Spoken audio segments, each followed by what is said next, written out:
السلام عليكم ورحمة الله وبركاته. الحمد لله الذي خلق الإنسان وكرم وعلمه من البيان ما لم يعلم فسبحان الذي لا يحصى امتنانه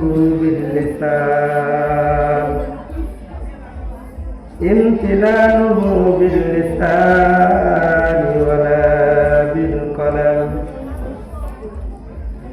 ونشهد أن لا إله إلا الله وحده لا شريك له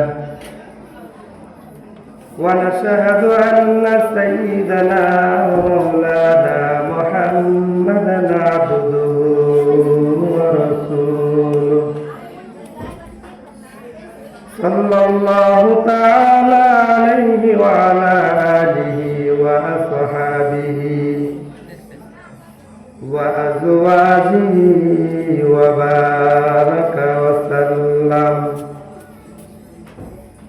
أما بعد فأعوذ بالله من الشيطان الرجيم. بسم الله الرحمن الرحيم.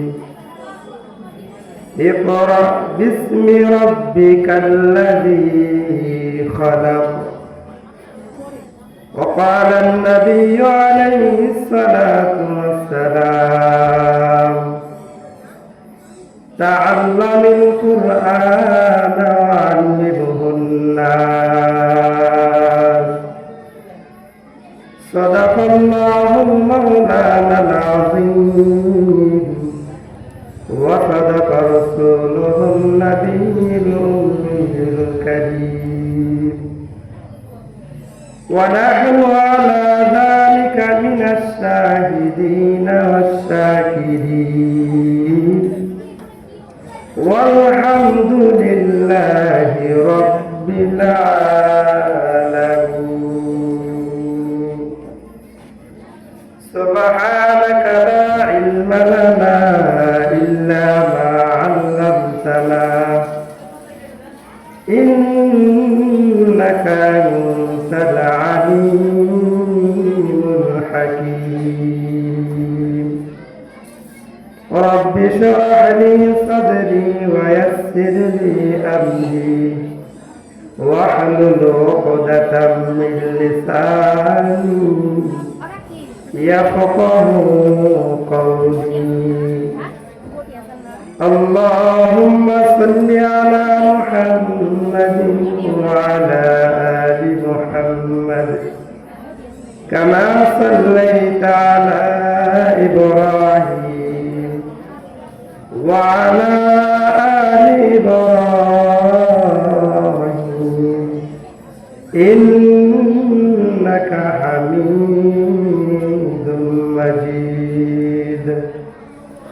اللهم بارك على محمد وعلى آل محمد كما باركت على إبراهيم وعلى آل إبراهيم إنك حميد مجيد. সবাই করি بلغ العلا بكماله كشف الدجى بجماله حسنت جميع خصاله صلوا عليه وآله. محبة ذكر كري لا إله إلا الله لا إله إلا الله لا إله إلا الله لا إله إلا الله ইল্লাল্লাহু মুহাম্মাদুর রাসূলুল্লাহ সাল্লাল্লাহু আলাইহি ওয়াসাল্লাম। আলহামদুলিল্লাহ, আল্লাহ পাকের দরবারে লাখ কোটি শুকরিয়া, যেই মহান রব্বুল আলামিন আমাদেরকে যাচাই করে বাছাই করে দ্বীনি এক মজলিসে তাফসীরুল কোরআনের মাহফিলে আসার এবং বসার তৌফিক দান করলেন। সকলে শুকরিয়া আদায় করে নেই আলহামদুলিল্লাহ। আরো জোরে আওয়াজ করে বলেন আলহামদুলিল্লাহ। আমার পূর্বে যিনি বয়ান করেছেন, আমি আসার সময় শুনলাম উনি একটা কথা বলেছেন যে রাত অনেকটাই গভীর, ঠিক না? তো বলে প্যান্ডেলে মানুষ নাই, প্যান্ডেলে মানুষ নাই। তো মানুষ না হওয়ার পিছনে অনেক কারণ আছে। তার মধ্যে কোরআন একটি আয়াত আছে, কাল্লা রাব্বানা আলা কুলুবিহিম মা কানু ইয়াকসিবুন। কয় মানুষ যখন গুনাহ করতে থাকে তার কলবের ভিতরে একটা পর্দা পড়ে যায়। কি পড়ে যায়? পর্দা পড়ে যায়। আর এই পর্দা যখন পড়ে যায় তার কোনো নেক কাজ, নেক আমল, আল্লাহ তাআলার কোনো কথাই তার ভালো লাগে না। অথচ আপনাদের এলাকায় কিছুদিন পূর্বে বিভিন্ন ভাষায় গানের অনুষ্ঠান হয়েছে না? আমি তো সাক্ষী, আমি নিজে সাক্ষী। মাগরিব থেকে নেই সারা রাত 12টা, 1টা, 2টা, 3টা পর্যন্ত কত ভিড়, অথচ কোরআনের মাহফিলে লোক নাই। তো যাই হোক, আল্লাহ তাআলা সব ভাইদেরকে হিদায়াত দান করেন, বলেন আমিন। আর আমরা যারা আসতে পেরেছি আল্লাহ তাআলা আমাদেরকে কবুল করে নেন, বলেন আমিন। তো আমি যে কোরআনে আয়াতে কারিমা তিলাওয়াত করেছি, ছোট্ট একটি আয়াত, ইকরা বিসমি রাব্বিকাল্লাযী খলাক। পড়ো তোমার প্রভুর নামে যিনি তোমাকে সৃষ্টি করেছে। আর যেই হাদিস পাঠ করেছি, এই হাদিসের সারমর্ম হলো কোরআন শরীফ শিক্ষা করো এবং অপরকে শিক্ষা দাও, মানুষদেরকে শিক্ষা দাও। এই ছিল কোরআন হাদিসের সংক্ষিপ্ত আলোচনা। এবার বিস্তারিত।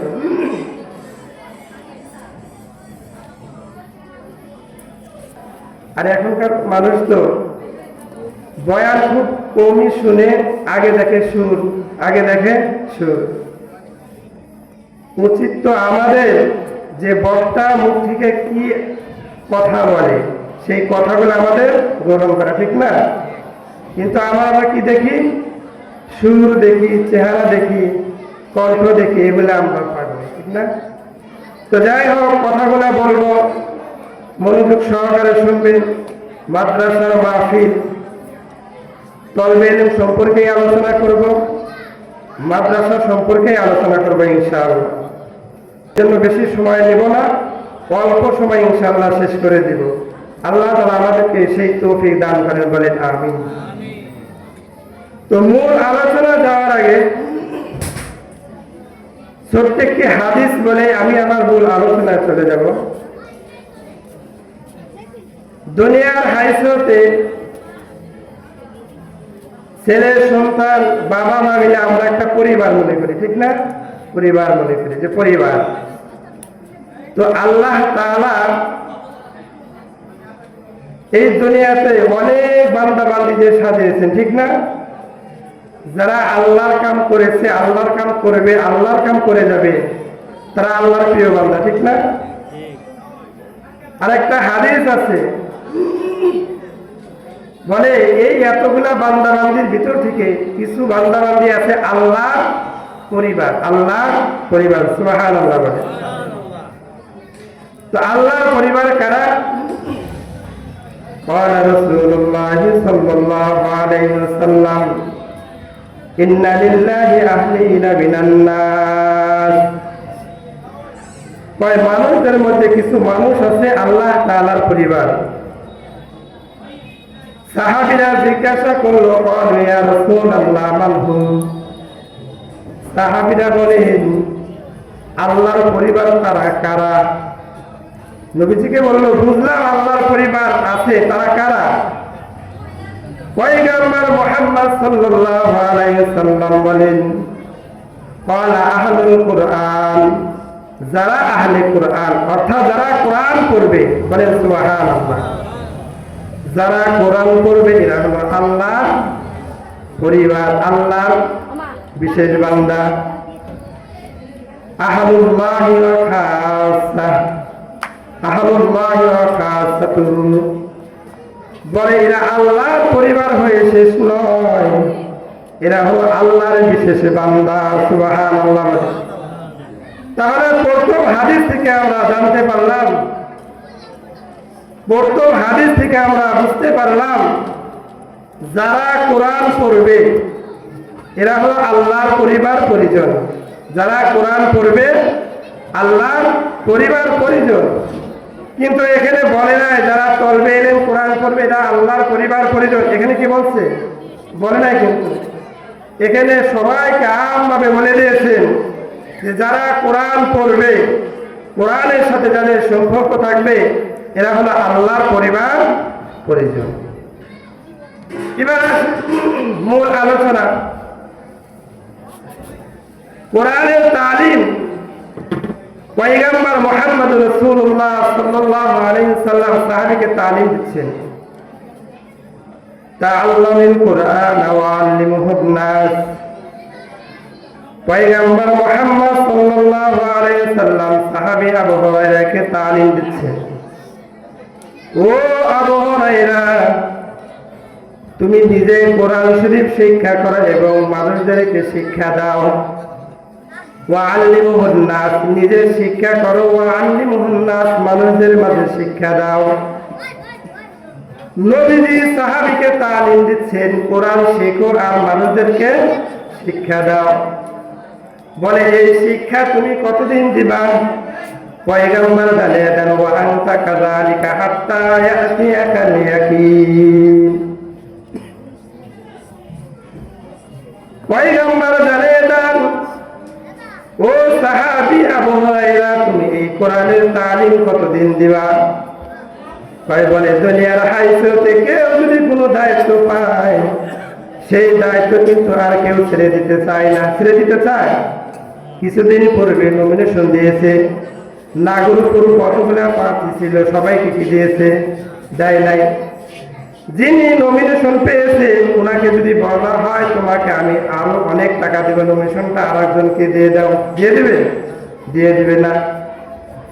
দুনিয়ার হাইসতে যে যত বড় দায়িত্ব পায় এই দায়িত্ব কেউ ছেড়ে দিতে চায় না, ছাড়তেও চায় না, বরং সে কৌশল অবলম্বন করে দায়িত্বকে টিকে রাখতে চায়। ঠিক না?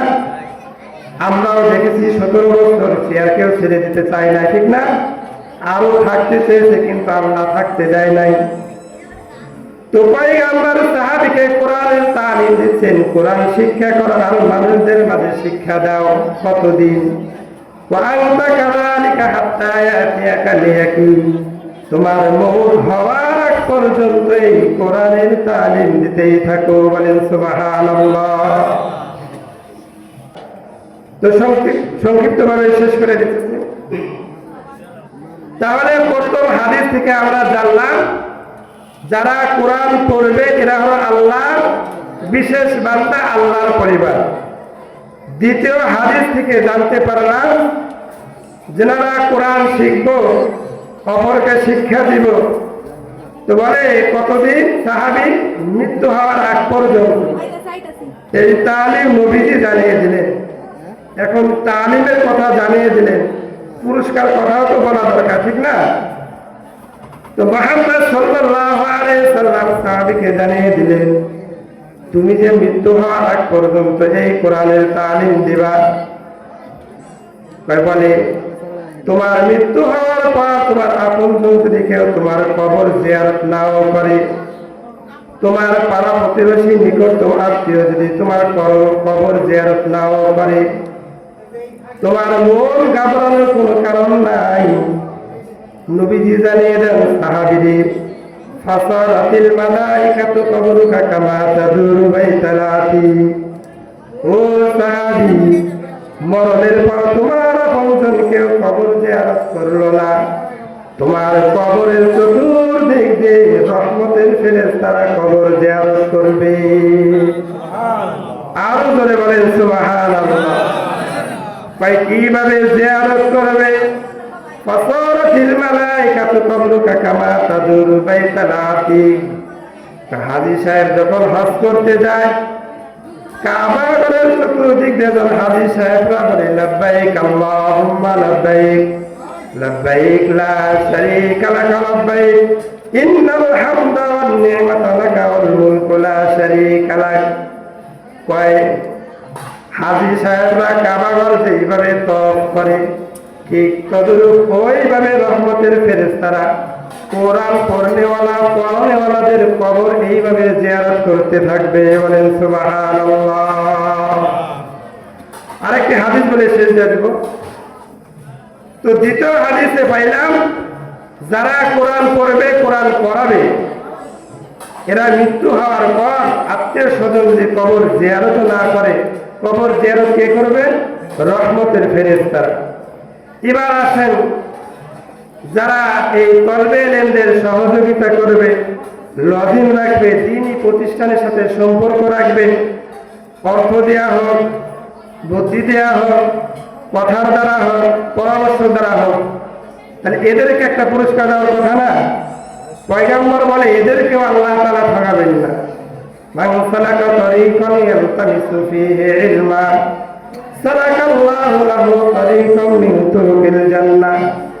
বলে যাদের সম্পর্ক কলবের সাথে থাকবে, যাদের সম্পর্ক কোরআন ওয়ালাদের সাথে থাকবে, যাদের সম্পর্ক মাদ্রাসার সাথে থাকবে, এদেরকে আল্লাহ তাআলা জান্নাতে যাওয়ার রাস্তা সহজ করে দিবে।